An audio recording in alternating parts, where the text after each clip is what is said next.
47 minutes vanished inside America's most secure prison, and with them, the truth.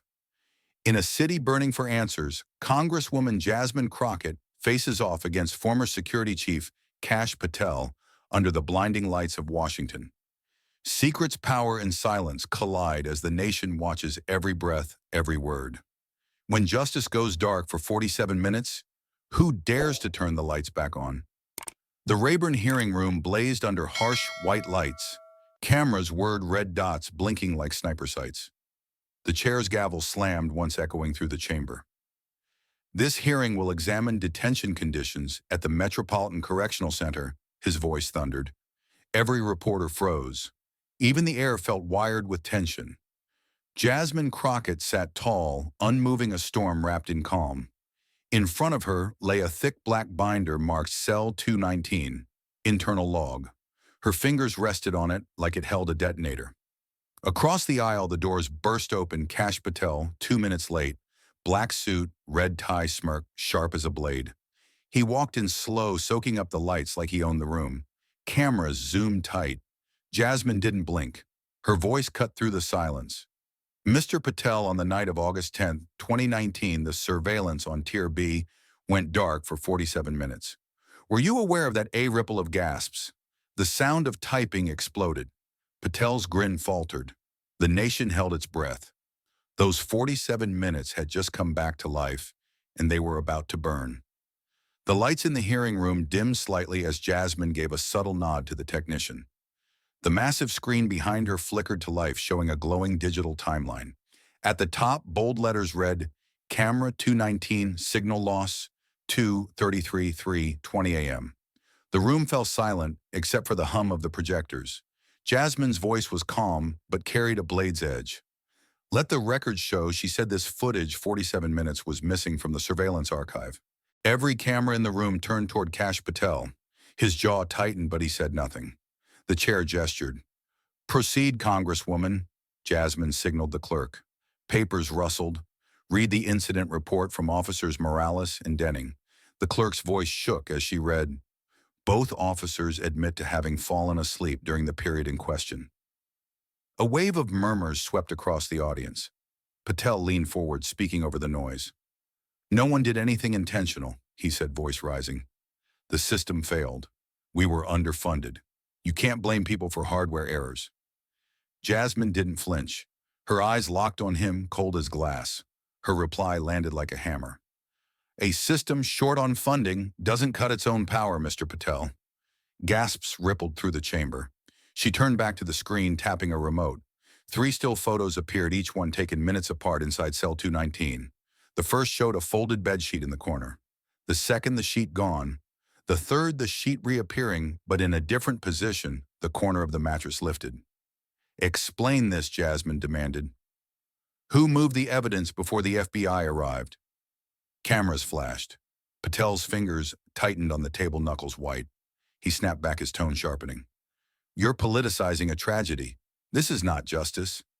It's theater. Jasmine didn't answer. She flipped open the binder in front of her, slow and deliberate, like pulling the pin from a grenade. On the screen appeared a magnified note from an internal system log, 0237 maintenance override. Her voice stayed steady. What does this term mean in the Bureau of Prisons electronic system, Mr. Patel? Patel hesitated. For a heartbeat, he tried to smile, but nothing came out. The sound of reporters' keyboards filled the silence, rapid, frantic. Jasmine waited. Answer the question, the chair said quietly. Patel stared at the monitor, then at Jasmine, but said nothing. She leaned closer to the mic, her tone cutting through the room. If this was just a malfunction, she said, pausing on every word, why was there a manual override command during the same shift? A shockwave rolled through the chamber, gasps, whispers, the sound of reporters standing to get the shot. The chair's gavel struck once, trying to contain the uproar. Jasmine didn't move. Her face remained calm, her eyes burning with focus. Patel's silence said more than any denial could. And as the tension thickened, every person in that room felt it, the story wasn't over. This was only the first layer of something much darker waiting underneath. The chair's voice echoed through the chamber, slicing through the electric tension. Call the next witness. The double doors opened and a tall man in a wrinkled gray suit stepped in. His nameplate read Thomas Gray, former MCC officer. The camera zoomed close enough to catch the tremor in his hands as he raised them for the oath. "Do you swear to tell the truth?" "I do," he whispered, voice almost lost beneath the clicking of keyboards. Jasmine watched him carefully, eyes steady, pen tapping in rhythm. She knew this moment would cut deeper than any photo or report. "Mr. Gray," she said softly but firmly, "state your position on the night of August 10th. Gray shifted in his seat, rubbing his palms together. I was part of the security rotation on Tier B," he said. The words came out thin, hesitant. He glanced toward Patel, then back at Jasmine. "And during the last briefing, we were told not to touch the cameras after 2 a.m. The words landed like a grenade. A ripple of shock ran through the room, audible gasps, shuffling chairs, reporters nearly dropping their pens. Jasmine stayed silent, watching Patel's reaction. His eyes narrowed instantly. He leaned into the mic, voice sharp, defensive, almost mocking. "There was no such order," he said. "That's baseless. A rumor, nothing more. Nobody told anyone not to touch anything. It's a fabrication." The room tensed further, the temperature dropping with his denial. Jasmine didn't respond right away. She let the silence stretch every second, coiling tighter. Then she turned a single page in her binder and lifted a sheet high enough for the cameras to catch. "Then perhaps you can explain this." Her tone was cool, even deadly precise. On the projector behind her, a new image appeared, the system log glowing in bright white text. EO237, internal maintenance override, user admin Patel 101. The audience gasped again, louder than before. Every reporter looked up. The name was unmistakable. Patel's fingers twitched. The light from the screen reflected off his face, making him look pale. He forced a short laugh, trying to reclaim control. "That account is shared," he said, voice falsely casual. "Anyone could have used it. I don't even remember the password." The word stumbled. His smile cracked. Jasmine tilted her head just slightly, her eyes sharp enough to pierce armor. "That may be true," she said slowly, "but only one person has the authority to approve a full-tier override." Her tone was surgical, cutting through the noise like a scalpel. "And that's you, Mr. Patel." The reporters' fingers exploded across their keyboards. The chair's brow furrowed. Patel looked cornered, blinking too often. His lawyer whispered something, but Patel ignored him. Jasmine took a step forward. "If this system was failing because of low funds," she said, her voice rising just enough for the microphones to catch every syllable, "why was a manual command issued? Who pressed it? And why was it logged under your credentials?" Gray looked down at his hands, his testimony hanging in the air like a confession no one wanted to claim. Patel opened his mouth, then shut it again. Sweat collected at his temple. The sound of cameras clicking filled the void, one flash after another, catching the moment his confidence began to fracture. The audience leaned forward, waiting for Jasmine to strike again. But she didn't shout. She didn't need to. Her silence was louder than any accusation. She finally spoke, voice calm, but heavy with purpose. "Mr. Patel, when a government system fails, it leaves a trace. When people lie, it leaves a stain. And right now I see both." The chair's gavel struck once, trying to quiet the eruption of murmurs. Patel tried to speak again, voice cracking slightly. "You're twisting facts. This isn't justice, it's theater." Jasmine turned toward him, eyes locked. "If it's theater, then you've just confessed to writing the script." A collective murmur swept the crowd. Gray's head dropped lower. Every camera in the room found Patel's face, his jaw tight, his fingers clenched. Jasmine stepped back to the microphone. Her tone softened, but the air grew heavier. "That night," she said slowly, "wasn't just a lapse in duty. It was an erasure of responsibility. 2 officers fell asleep, yes, but someone else made sure the cameras did too." The words hung there burning. Jasmine looked straight at Patel. "That night, Mr. Patel, only a few men closed their eyes," she said, "but an entire system was lulled to sleep. The silence that followed was deafening. No one moved. Even the chair seemed unsure whether to speak." Reporters stared, frozen mid-keystroke. The lights glared down on Patel, making him blink against the brightness.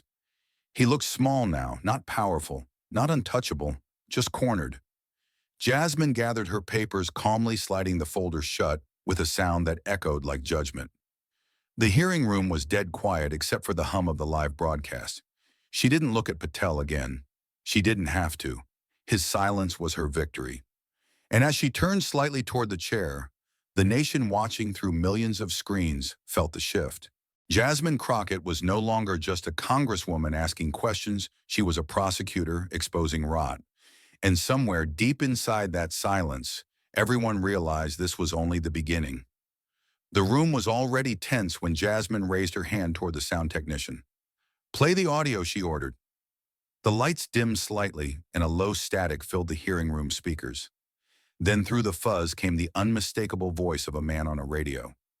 Unit B, secure a pause, then two chilling words: "Hold the tear." The distortion couldn't hide the authority in the tone. The air thickened instantly. Every pair of eyes turned to Kash Patel. The camera zoomed in. You could hear someone's pen drop onto the desk. Jasmine didn't blink. "Mr. Patel," she said slowly, "what does that phrase mean?" Her voice was calm but loaded like a weapon wrapped in velvet. Patel leaned forward, forcing a laugh that didn't land. "That's not my voice," he said, "and I wasn't even there that night." He glanced at his attorney, then back at Jasmine, trying to steady his breathing. She didn't respond. Instead, she reached down and pulled a stack of papers from her folder, emails, freshly printed, still warm from the copier. She tossed them across the table. The pages fanned out before Patel like a deck of evidence. "From your phone, Mr. Patel," Jasmine said. "Sent at 0237. Empty body, subject line only. Confirm hold." The impact hit like an explosion. The crowd erupted, reporters whispering, camera shutters flashing, nonstop, a storm of noise ripping through the silence. The chair pounded the gavel once, twice, three times. "Order, order in the room," he shouted, but the chaos wouldn't stop. Patel's face went pale, his jaw tightening as his hands curled into fists. When the noise finally settled, Jasmine leaned forward, elbows on the table, eyes burning straight through him. "You can stay silent," she said, her tone low but sharp enough to cut through marble. "But the data walls won't.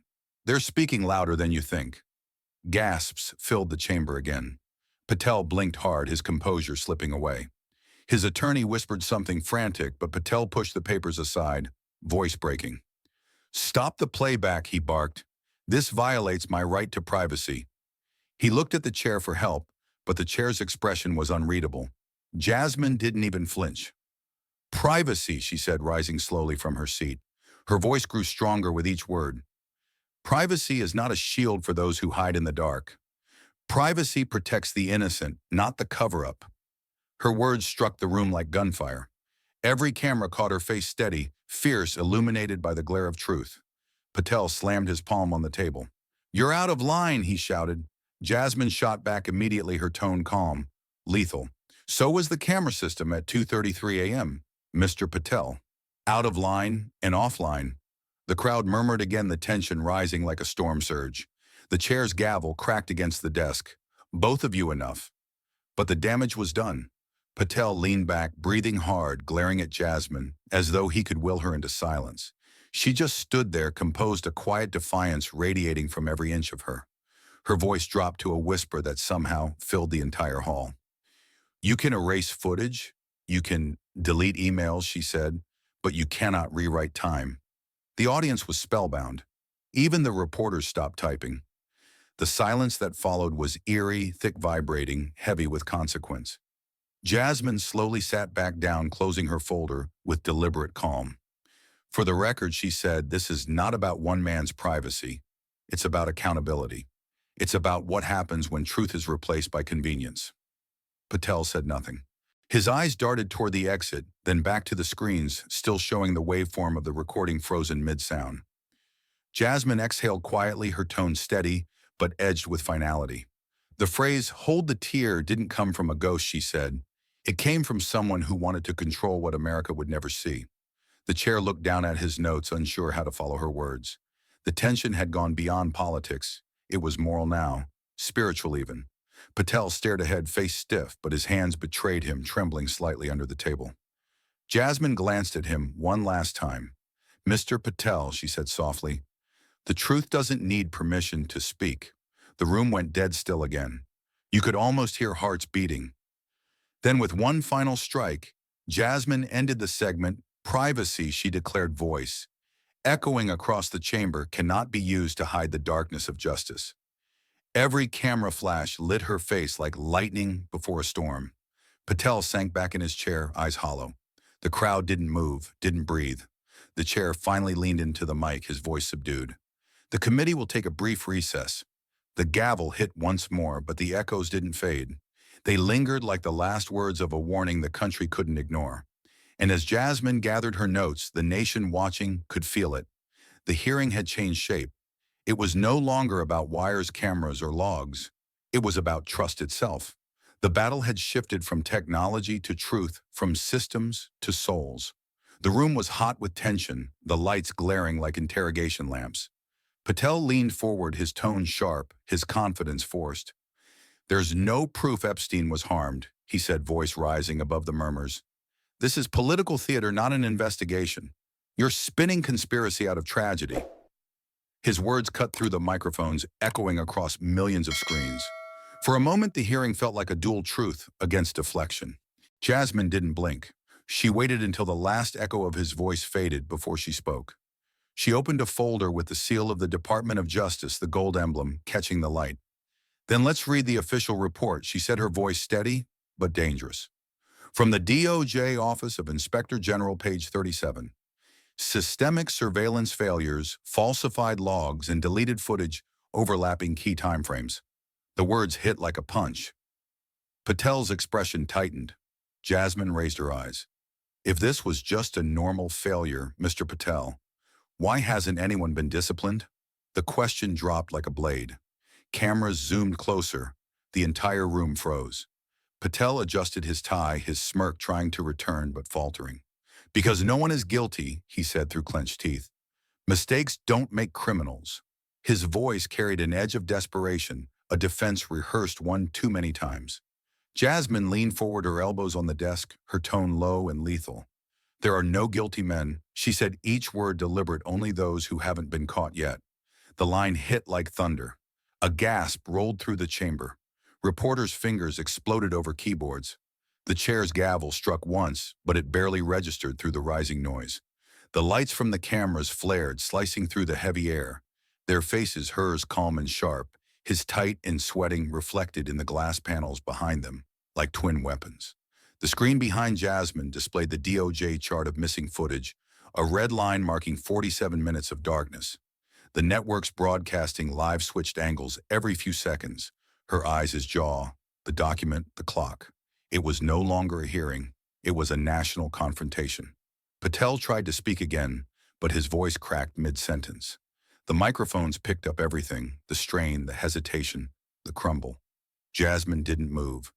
"You keep calling this political," she said, tone flat but burning underneath. "But what's more political than a system that protects itself from accountability?" The words carried the weight of something larger, something everyone in that room had thought but never dared to say aloud. Patel leaned back, searching for ground that wasn't there. The air between them vibrated with tension. The reporters knew it too. Every shot, every headline was writing itself in real time. The chair tried to intervene. "Congresswoman Crockett," he began, but Jasmine's gaze never left Patel. "This isn't about politics," she interrupted. "This is about a man dying in federal custody under your supervision in a facility that lost 47 minutes of footage and found 47 new excuses." The chamber erupted again. Patel slammed his hand on the table. "You're twisting this," he barked. "You want someone to blame." Jasmine's response was immediate, cutting, and calm. "No," she said, "I want someone to answer." The silence that followed was louder than the shouting. The red recording light blinked steadily, live unedited, unstoppable. Patel's lips moved, but no words came out. Jasmine slowly turned toward the chair. "Let the record show," she said, "the witness refuses to clarify his involvement." The clerk nodded. Cameras flashed again, burning white across Patel's face. In that frozen instant, the room became something else, a stage for justice, a mirror for corruption. Jasmine's stare didn't waver, and for the first time, Patel looked away. Every viewer watching at home could feel it, the balance shifting, the narrative cracking. The chair exhaled heavily, tapping the gavel once. "Proceed," he said, his voice quieter now, almost reverent. The energy in the chamber pulsed, no one daring to move. Patel wiped sweat from his brow. Jasmine gathered her notes, eyes unreadable, her calm terrifying in its precision. She looked back at Patel one last time and said evenly, "You can deny the evidence, but you can't deny its shadow." The sentence hung in the air like a verdict. The cameras caught it, replayed it, burned it into the nation's memory. The hearing wasn't over, but everyone in that room could feel it. Jasmine Crockett had just shifted the tide. The pressure hadn't broken her, it had sharpened her. And Patel knew it. The tension didn't fade, it deepened. Because Jasmine still had one more card to play, the room felt like it was holding its breath. Jasmine's hand hovered over the last sheet in her folder, the only page she hadn't touched all morning. The paper was crisp, uncreased, sealed in silence like a secret waiting to detonate. She slid it free, held it up for everyone to see, and said evenly, "This document was recovered from the MCC backup drive. An email sent at 2:37 a.m. The subject line reads, 'Hold the tear.'" She paused, her eyes sweeping the committee table. No signature, no sender, no header. And according to the Bureau of Prison server logs, it doesn't exist anywhere. The tension broke into whispers. You could hear the sound of reporters leaning forward, the shuffle of suits, the low murmur of disbelief. The chair frowned, looking over his glasses. "Congresswoman Crockett, can you clarify?" Jasmine raised a hand, never taking her eyes off Patel. "The record shows this message was printed from an auto backup cache." "It shouldn't exist," she said, "but it does." The technician adjusted the screen, and the words, "Hold the tear," appeared in huge block letters behind her. She turned to the far end of the panel. "Mr. Raines," she said. The IT specialist from the FBI lifted his head. "As a systems expert, can an email exist without passing through a mail server?" His hands clasped nervously. He cleared his throat before answering. "Only if someone with top-level administrator access deleted every trace of the send both locally and at the network level." His voice trembled just enough to betray the weight of his statement. "That level of access," he added, "is limited to the highest security clearance within the Bureau of Prisons' internal network." A ripple of murmurs swept through the audience. Jasmine let it build for a second, not rushing it, then turned her gaze slowly back to Patel. Her tone dropped into a quiet, cutting calm. "Mr. Patel," she said, "you are the only individual on record with that level of clearance." The words hit the air like a physical blow. Patel's posture stiffened. The corners of his mouth twitched upward into what looked like a smirk, but the cameras caught the pulse jumping in his neck. He didn't speak. He didn't blink. The chair looked from one to the other. "Mr. Patel," he said, "would you like to respond?" Silence. Patel's hand moved slightly, brushing his tie, but no sound came out. The cameras zoomed in close, the glare from the lights bouncing off his face. Jasmine watched him quietly, her expression unreadable, part investigator, part executioner of truth. The longer the silence stretched, the louder it became. She leaned toward her microphone, voice barely above a whisper. "You can erase data," she said, "but you can't erase a conscience." The room froze. No one dared to breathe. Even the sound techs in the back had stopped moving. It was as if the entire chamber had turned to glass, brittle, clear, and on the edge of shattering. Patel's jaw tightened. He leaned back in his chair, forcing a smile that didn't reach his eyes. "That's a nice line," he muttered, "but it doesn't make it true." Jasmine tilted her head slightly. "Neither did your logins," she replied. The jab landed. The air grew thick again, heavy with humiliation and awe. Cameras flashed in bursts, the noise like static electricity filling the room. The chair's gavel struck once, then again. Order, order. But no one was listening. Reporters typed furiously. Someone whispered, "He's cornered." Patel's lawyer shifted uncomfortably, trying to catch his client's eye. But Patel kept staring straight ahead, expression blank, hands clasped too tightly together. Jasmine didn't press further. She didn't need to. Every screen, every headline already had its quote.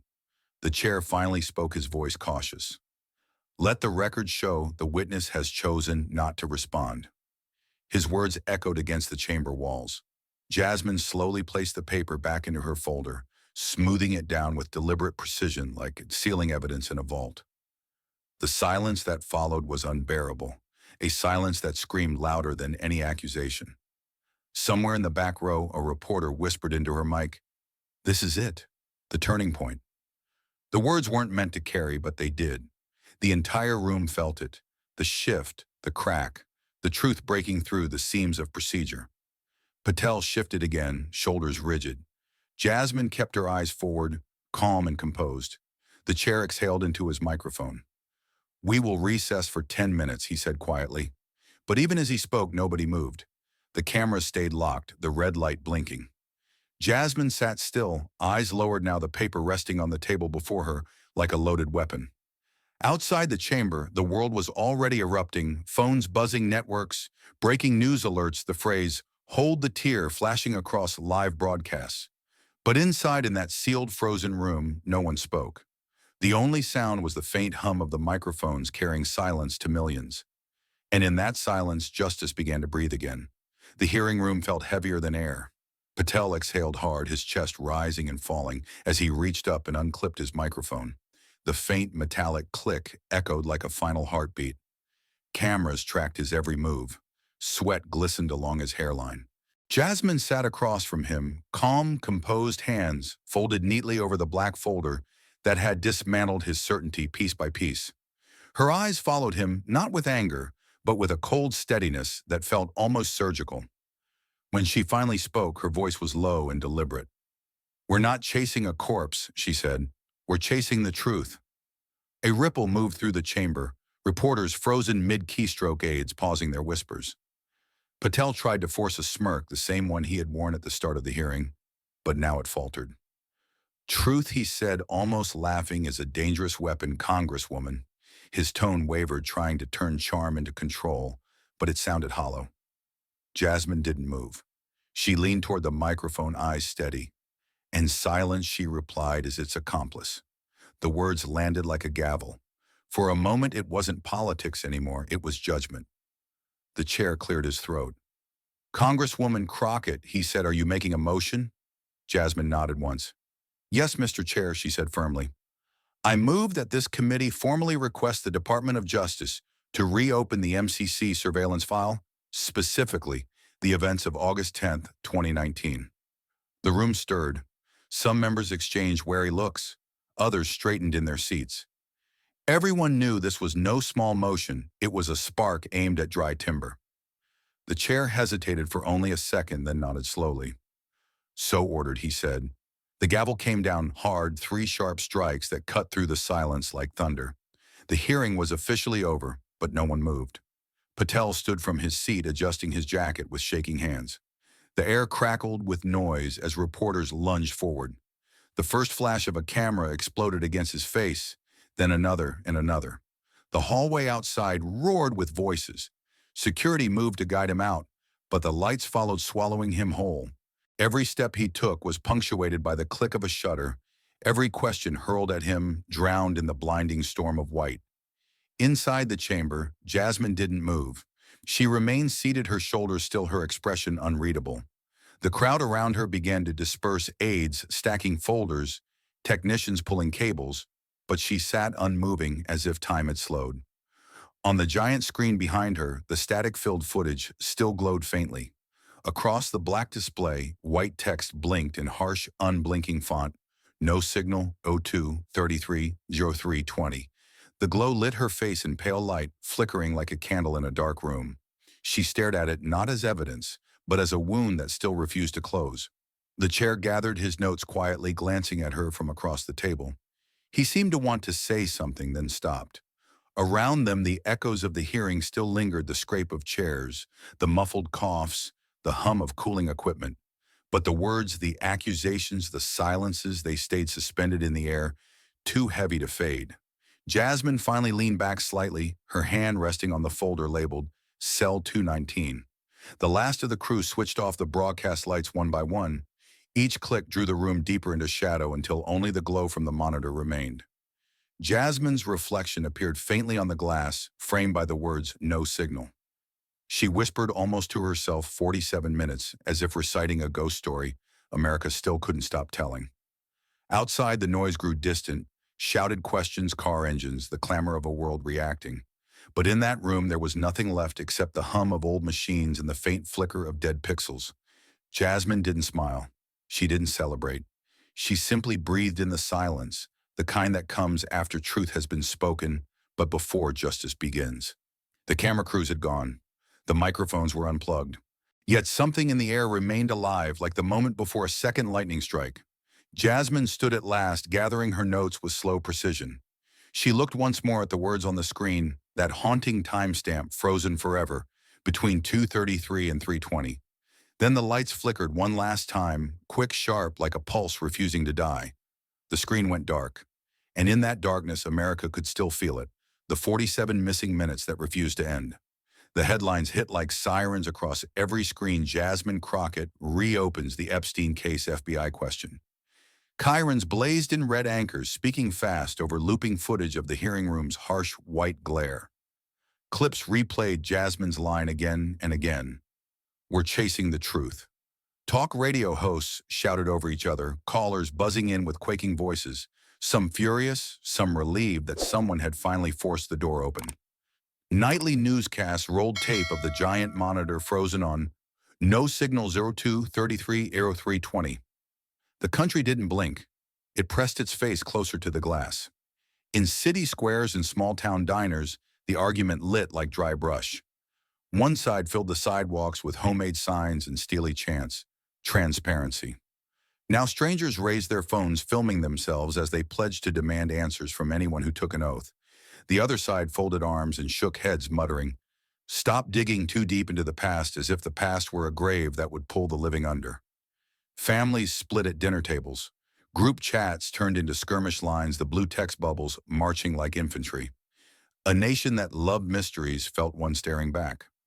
Primetime panels packed with attorneys tried to decode the 47-minute gap as if it were a statute.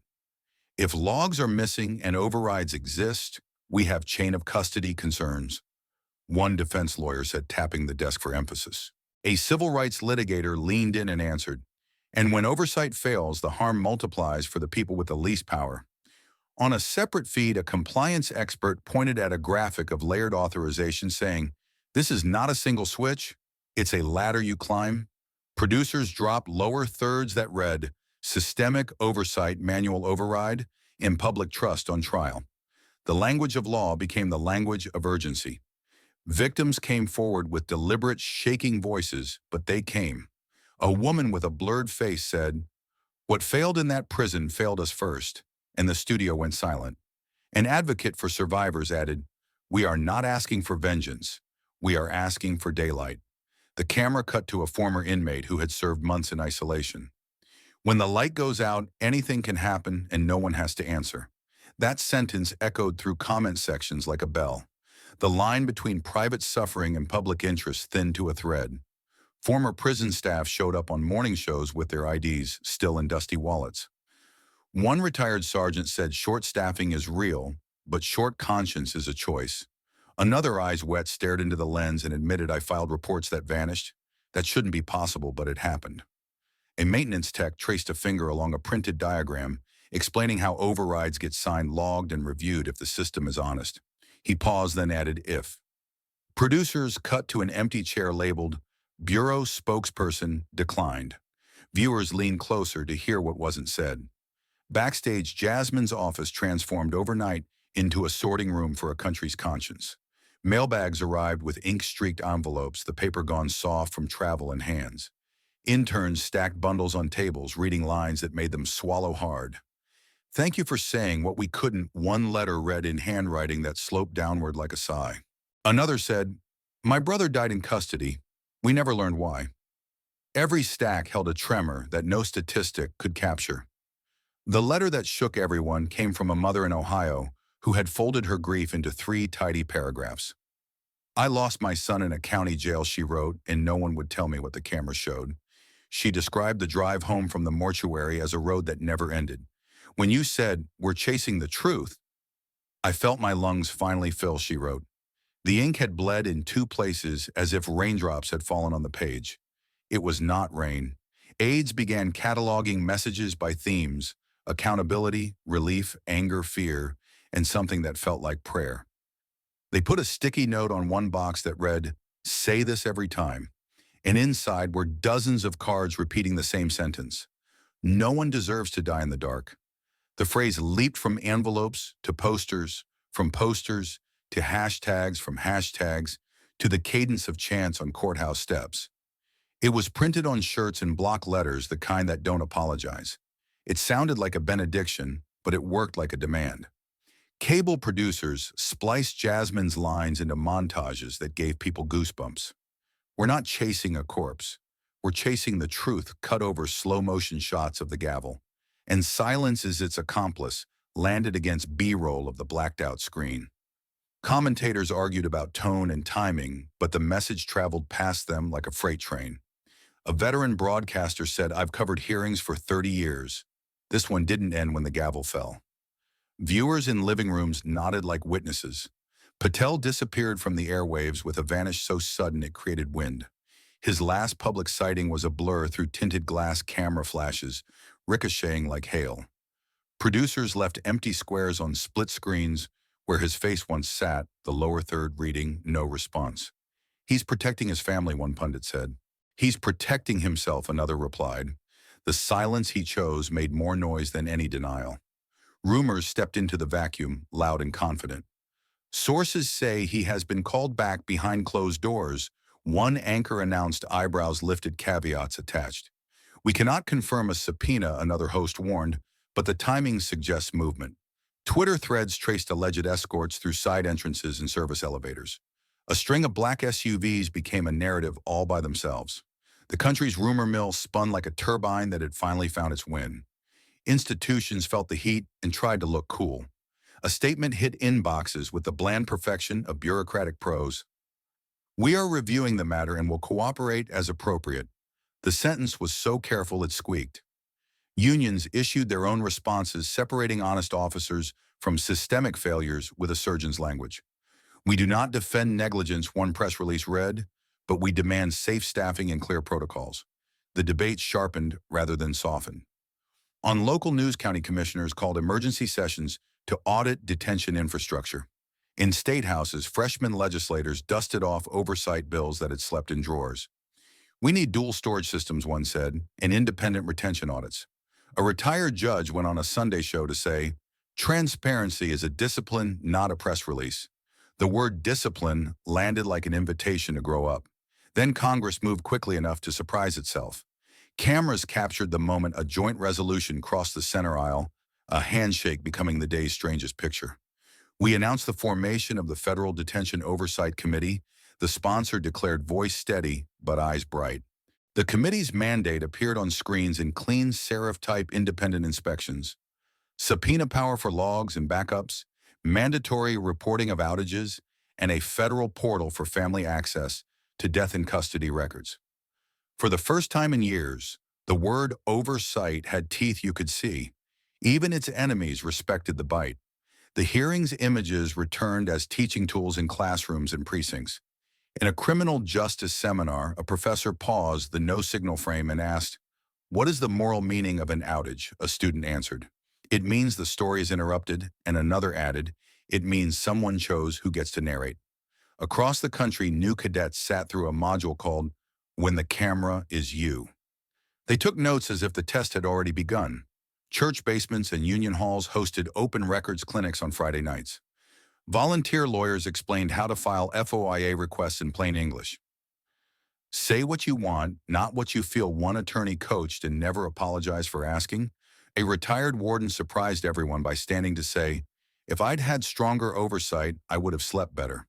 There were tears in a room that smelled like coffee and paper. Not everyone applauded. A coalition of do not relive groups argued on podcasts that reopening old wounds would paralyze the present. "We can't build the future with our eyes in the rear view," a host warned. Callers dialed in to agree, saying their towns needed money for schools, not audits. The counter-argument grew legs sturdy, sincere and wrong, in a way that still hurt to hear. It forced debate rather than shutting it down. The country learned that grief and accountability can fight in the same body. Jasmine kept her public tone measured, almost clinical. In private, she reread the Ohio mother's letter until the ink felt memorized. When cameras caught her emerging from her office, she said only, "We intend to follow the facts wherever they lead." Reporters shouted questions about Patel subpoenas, timelines, and strategy. She did not flinch or feed the chase. When asked for a soundbite, she gave them a sentence that refused to perform. No one deserves to die in the dark. Networks turned the line into a refrain that could carry anything. It floated over footage of courthouse steps and candlelight vigils. It framed interviews with sheriffs who wanted better budgets and advocates who wanted better hearts. It appeared on a billboard outside a stadium, then on a mural across from a jail. Kids in sneakers took photos and posted them with a single caption, "Daylight." In law offices, partners convened late-night meetings to triage the flood of inmate family calls. Intake forms asked for dates, cell locations, the name of whoever withheld the footage. "We're not bringing every case," one senior partner said, "but we are bringing the right ones." A paralegal pinned Jasmine's sentence above her desk like a North Star. The calendar filled, then spilled. Editors who had once buried prison stories on page 6 pulled them to page 1. They assigned beat reporters to detention oversight with the seriousness usually reserved for war and weather. One veteran journalist took the no-signal timestamp and used it to interrogate a decade of custodial deaths in 3 states. The feature ran 12,000 words and crashed the paper's website twice. No one complained. In the quiet hours, the hearing replayed in a million living rooms. Some viewers leaned forward with fists clenched. Others leaned back with eyes closed, listening to the rhythm of courage they didn't know they missed. "This felt different," a grandfather told his granddaughter, "like somebody finally stayed in the hard part." She didn't answer, just squeezed his hand. The silence between them felt repaired. Meanwhile, the rumor about Patel hardened into a storyline without ever becoming a fact. "We are told he may have received a closed-door summons," an anchor reported, "but officials will neither confirm nor deny." Aerial shots showed long black vehicles slipping into underground parking. Commentators said words like "process" and "patience," as if the country remembered how. The absence of a defense felt like a kind of testimony. By week's end, the new committee posted a bare-bones website with a promise that sounded like a vow. "We will publish outages within 72 hours," the homepage read. "We will publish explanations within 7 days." A clock ticked on the right margin, counting down in plain numerals. It was ugly honest and oddly beautiful. People bookmarked it like a weather page. Community organizers hosted vigils where names were read under streetlights that hummed like nervous witnesses. At one, a girl no older than 12 took the mic and said, "My uncle died inside, and we never saw the tape." No one clapped. They nodded as if nodding could keep her safe. A pastor stepped forward and spoke gently, "Bring the dark into the light, and the light will do the rest." Even skeptics stood still for that. By now, the press had stopped calling it a scandal and started calling it a reckoning. Reckonings do not end on schedule. They build, stall, and build again, like the tide studying the shore. "This is a long fight," Jasmine said in a brief hallway clip. "We are not here for drama. We are here for daylight." The sentence felt like a contract. The evening the resolution passed, a small crowd gathered under the Capitol steps with signs that glowed under phone flashlights. Transparency. Now they chanted, steady and stubborn. A counter-chant rose from the edge. "Move on," not mocking, just pleading. The two rhythms collided in the air and made something that sounded like a heartbeat. For a second, the country heard itself. Newsrooms closed their day with packages that tracked the journey from no signal to new oversight. One anchor ended her broadcast with a sentence no prompter wrote. "We will keep watching," she said, "because watching is part of how we care for each other." Viewers switched off their TVs and sat in the afterglow, not wanting to lose the shape of what they had just believed. In the long corridors where government goes to breathe, a janitor paused beside an office door and listened to the muffled talk inside. Words like subpoena retention and backups floated through the crack like steam. The janitor moved on, shaking his head but smiling. He knew the difference between a building returning to sleep and a building staying awake. Tonight it was awake. Back in her office, Jasmine placed the Ohio letter inside a clear sleeve and slid it into the front of her binder.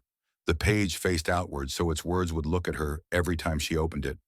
"No one deserves to die in the dark," it read, steady as a lighthouse. Outside the window, the city hummed, and the Capitol's lights cut the night into honest pieces. She let the quiet hold her for one count, then two. Across the country porch, lights clicked on one by one, as if the suburbs themselves had joined the vigil. Parents stood in doorways, not talking, listening to the stillness that follows a hard truth. Somewhere a guard clocked in and checked a camera twice just because. Somewhere else a clerk labeled a flash drive and locked it in a box that couldn't be quietly opened. Alone is how negligence grows. Together is how it gets cornered. The chant rolled from courthouse steps to morning carpools, steady as breath. Transparency, now people said without shouting, like a promise speaking to itself. And as the week wore on, the phrase that began as grief became a standard. The sign on the billboard didn't blink. The mural didn't fade. Daylight isn't a metaphor when it's the only thing that works. By the time the next news cycle tried to push in, the story had already taken root where cycles cannot reach. It lived in inboxes and policy drafts, in the uneasy patience of families who would not be brushed aside. It lived in a website clock that refused to stop counting. It lived in the distance between a locked door and a key that must now be accounted for. The country felt the difference between spectacle and substance and chose. And as the nation argued and organized and learned new words for old failures, the path ahead drew itself in the simplest lines: watch, record, explain, repair, repeat. The fog did not lift all at once, but something in the air had turned like sunrise, deciding to keep going. And somewhere past the headlines, a calendar chimed softly, pointing the story back toward the room where it began. After the hearings ended and the headlines cooled, the United States felt changed, raw, uncertain, awake in a way it hadn't been in years. Across the nation, living rooms, classrooms, and office kitchens buzzed with the same uneasy question: if the system can lose 47 minutes of footage, what else has it lost? Trust had been the first casualty. People looked at their institutions the way they might look at an old bridge still standing, but full of cracks. Yet underneath the cynicism, something new flickered: a cautious belief that truth, when spoken aloud, could still move a country that had nearly stopped listening. Sociologists called it a dual crisis: disillusionment and hope intertwined. News anchors spoke of a nation suspended between outrage and revival. Citizens no longer trusted official statements, but they started trusting individuals again. The whistleblowers, the watchdogs, the women and men who risked comfort for clarity. In diner booths and church basements, people said Jasmine's name like a password that unlocked courage. She didn't just expose a system, one radio caller said. She reminded us we're supposed to be part of it. The sentiment spread faster than any hashtag. Americans had lost faith in walls, but not in the people willing to climb them. Universities felt the pulse before Congress did. Within months, liberal arts departments and law schools unveiled new electives with bold, uncompromising titles. At Georgetown, the syllabus read, "Moral Oversight, When Justice Needs Light." Students packed the lecture hall's notebooks open, ready to dissect a case that had already become legend. Professors didn't just talk about policy, they talked about conscience. The first session began with a simple slide: who watches the watchers? A sophomore raised her hand and said quietly, "We all do, if we dare." The room fell silent. That single answer set the tone for a generation that wanted to fix what it had inherited. In another classroom at UCLA, a professor projected Jasmine's closing statement onto a massive screen. "We're not chasing a corpse, we're chasing the truth." The line hung in the air like scripture. Students scribbled it in the margins of their notebooks. One taped it to the cover of her laptop. Debates broke out about accountability, courage, and moral exhaustion. When institutions fail, a young man argued, do individuals become the system? A girl in the back replied, only if they're brave enough to be hated. The professor smiled sadly. And that, he said, is why the story matters. Television networks that once buried political hearings under celebrity scandals began to shift their programming.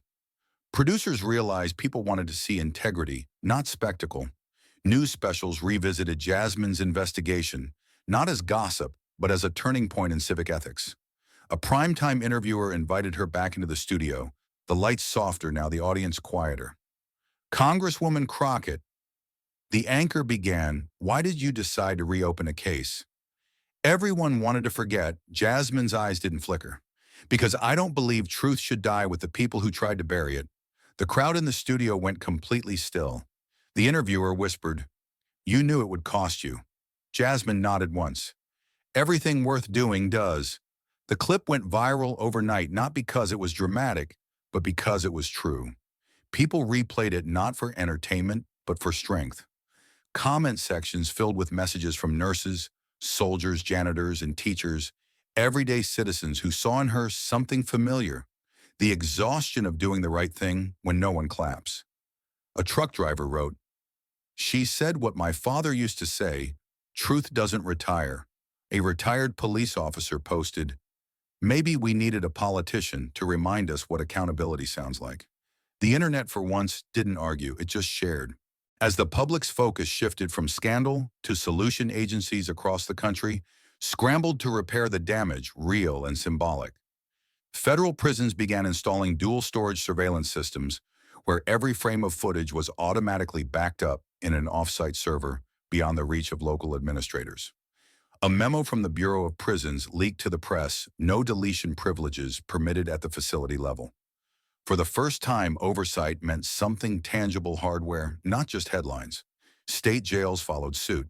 Even small-town sheriffs held meetings about transparency, reconfiguring their command centers with redundant backups. One warden told a local paper, "We used to fear cameras. Now we fear losing them." The reform didn't stop with machines. Training manuals were rewritten to include a new section titled Ethical Accountability in Confinement.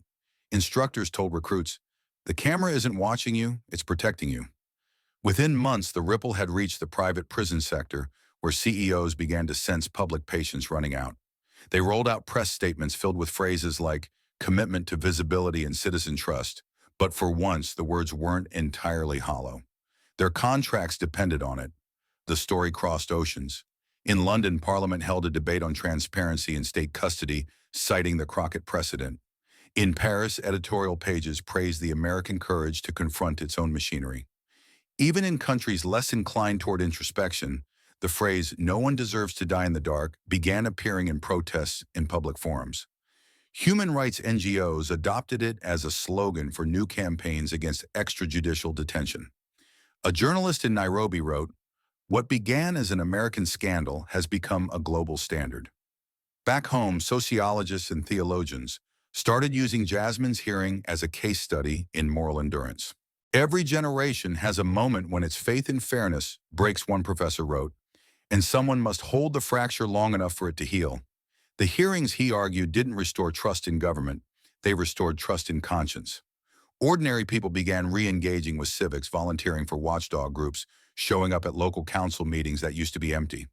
Transparency wasn't just a demand anymore, it was a culture. Meanwhile, Jasmine resisted the pedestal that others built beneath her. "I'm not a saint," she told a crowd at Howard University. "I'm just loud." Laughter broke the tension, but the message landed. She didn't claim purity, she claimed persistence. When a student asked how she stayed composed under pressure, she smiled and said, "I don't stay composed, I stay focused." Her words rippled through social media like a rallying cry. Within weeks, students across campuses were using the hashtag #SpeakTheUnspeakable to share stories of calling out wrongdoing in their own schools, workplaces, and governments. In that movement, Jasmine became less of a politician and more of a symbol, the proof that courage could still exist inside institutions people had stopped trusting. Documentaries chronicled her rise, podcasts dissected her tone and timing, and classrooms analyzed her cross-examinations as moral theater. She never called herself a reformer, but that's what she became. When asked if she feared backlash, she answered, "Backlash is proof you're facing the right direction." Months later, when the first batch of new cameras went live across federal prisons, Jasmine declined an invitation to attend the ceremony. Instead, she sent a handwritten note that read, "If the light stays on, it doesn't need me." The warden framed it on the control room wall. A year after the hearing, the Bureau's transparency dashboard reported 0 unsupervised outages. It wasn't perfection, but it was progress. And progress in a wounded democracy was a rare and beautiful thing. The international press called it the oversight revolution. But inside America, people called it something simpler: accountability. Talk shows stopped asking if justice could change and started asking how far it should go. Parents told their kids about the congresswoman who faced down a wall of silence and made it crack. "She didn't just talk," one father said to his son, "she turned the lights back on." Across borders, the message kept spreading. Oversight is not a government privilege, it is a civic right. Activists in Brazil used the phrase to campaign for open police databases. Journalists in South Korea printed it on protest banners. A Norwegian lawmaker quoted Jasmine's testimony during a parliamentary debate saying transparency is democracy's oxygen. Even the United Nations cited the reforms as an example of ethical modernization in custodial accountability. Back in Washington, the Capitol steps gleam brighter under new LED lights, an ironic upgrade, reporters joked, but also a fitting one. And late one evening, as the city settled into its hum, a janitor walking past the now familiar hearing room noticed the monitors glowing faintly in standby mode. On one of them, someone had pinned Jasmine's quote in bold type, "We're chasing the truth." Beneath it, a smaller note written by hand read, "And the truth is catching up." The world had shifted. The system hadn't been cured, but it had been confronted. People finally understood that trust was not something the government gives. It's something citizens build one act of courage at a time. And somewhere in the quiet hum of a surveillance feed that now never shuts off, a voice seemed to whisper the lesson America had finally learned. No one deserves to die in the dark. A year passed and the echo of the hearing still haunted Washington. Then on a bright June morning, the dome of the Capitol gleamed against a sky the color of steel. Reporters packed the marble steps, their microphones angled like bayonets toward history. Inside the chamber, filled with senators, survivors, and staffers, clutching pens as if signatures could mend a wound. The speaker's voice rang out. On this day, Congress passes the Federal Detention Transparency Act, known to the people as Law 219. Applause broke like thunder. Cameras flashed white. The new law required every federal detention center to release its camera logs and maintenance reports within 72 hours if a death occurred in custody. What had once been a dark secret was now federal duty. America had turned the 47 missing minutes into a lifetime promise. Jasmine Crockett stood behind the podium, the bill in her hands, the ink still fresh. Her gaze swept the hall not for applause but for accountability. Rows of officials leaned forward as the cameras went live. The crowd hushed when she began. They told me I was reopening old wounds, she said, voice steady but thick with conviction. But I believe a wound can only heal when it's seen. The line landed like scripture. You could feel it ripple through the chamber, lawmakers blinking back something between guilt and awe. We cannot call ourselves a nation of justice if the truth must hide behind closed doors, she continued. The dead do not need our pity. The living need our honesty. The signing table gleamed under a single spotlight. Jasmine stepped forward, pen poised. The click of the pen sounded like a verdict. For every family who was told the tape malfunctioned, she said softly, "This is for you." Her signature curved across the page with the weight of a nation's reckoning. The applause this time was not wild, it was slow, reverent, a rhythm that felt like breathing after years underwater. Behind her, the flag stirred in the air conditioning like a silent witness, finally exhaling. Outside, the world was watching in real time. News alerts pinged across phones. Congress passes Law 219, Justice gets its watchdog. Cable networks ran split screens of Jasmine's speech beside old footage of the no-signal screen. Commentators called it poetic. Survivors called it overdue. An anchor whispered over the feed, "For once, transparency isn't a slogan. It's law." Hashtags trended law. 219, light over dark, 47 minutes no more. Streets that had once filled with protests now filled with sighs of something rarer relief. That night in a quiet corner of New York, a small crowd gathered at an unmarked cemetery. The grass was damp, the city lights bleeding into the mist. A single bouquet of white lilies rested on a plain headstone. Tucked into the petals was a handwritten tag, 47 minutes we remember. The note wasn't signed. It didn't need to be. The people standing there weren't there for one man. They were there for every name lost between data entries and denials. One woman lit a candle and whispered, "It's not about how he died. It's about how we let him." The flame flickered against the wind, stubborn, trembling, but still alive. As the night deepened, the camera cut to Washington. The city pulsed with light monuments, glowing street lamps humming the Capitol, still shining as if refusing to sleep. The frame slowly closed in on the hearing room itself, now empty. The chairs aligned, the microphones unplugged. Yet the big screen remained lit, casting a faint white glow onto the polished table. It was blank, waiting. Then Jasmine's voice, calm and reflective, drifted over the image, like a conscience that refused to rest. Darkness, she said, in voiceover, has no power. It only wins when light gives up. Her tone wasn't triumphant. It was tender warning, almost like a prayer. The camera drifted through the streets across the Potomac, over the courthouse roofs, past the lit windows of the DOJ building, still standing tall, still silent. The nation's capital shimmered beneath her words like a city half-healed, half-haunted, but finally awake. We gave it 47 minutes of silence, Jasmine's voice continued.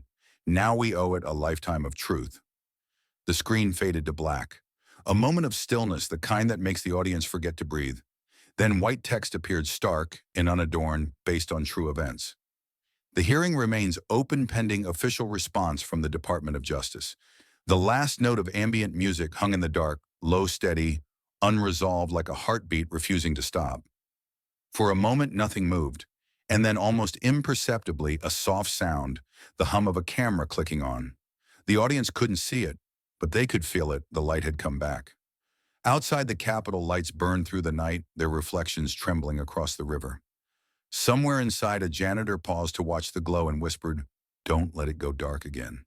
His voice was small, but it was enough. Across the country, millions of viewers sat in front of their screens, faces illuminated by the same glow. They didn't cheer, they didn't cry. They just stared, silent, still believing for the first time that maybe, just maybe, America had learned how to keep the lights on. Jasmine's final words echoed one more time as the credits began to roll, her voice layered with distant news sound bites, the echoes of truth colliding with history. We are not chasing ghosts. We are chasing the light. And as the music faded into the soft hum of electricity, the story of the 47 missing minutes ended where it began, not in darkness, but in vigilance. The camera faded back to Jasmine standing beneath the Capitol steps, the wind catching her hair as floodlights painted her silhouette in gold. Her voice was steady, fierce, alive. "If you watched this and felt anger, don't turn the channel, turn it into action," she said. "Ask questions. Demand records. Don't let silence become policy." The crowd around her leaned in, phones, raised faces lit by conviction instead of screens. She pointed toward the flag above the dome. "Justice doesn't work in secret," she continued. "It needs you, every voice, every witness, every citizen who refuses to look away." The music built like a heartbeat as she stepped down from the podium. 47 minutes of darkness taught us what happens when we wait for someone else to fix it. She paused, eyes locked on the lens. "So don't wait. Be the light." And the crowd answered, "We remember." Thank you for watching until this moment and for standing with us on this journey for justice. Your support means everything.